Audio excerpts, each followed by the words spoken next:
My name is Angie Ferris, and I am the Director of Career Development.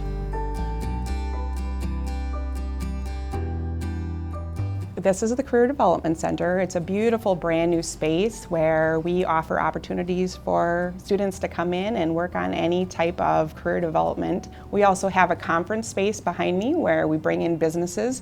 We do mock interviews, and we also have a TV and video system in there so we can practice online interviews. I have an office where I bring students in to do one-to-one, and we talk about resumes, internships, job searches, and if students really don't know what they would like to do, we talk about different vocational paths. A second office space where Emma Morris offices a couple days a week, and she assists with all of the technological elements behind the scenes. There's actually a lot more student traffic, and so we get many more one-to-one opportunities. It's amazing.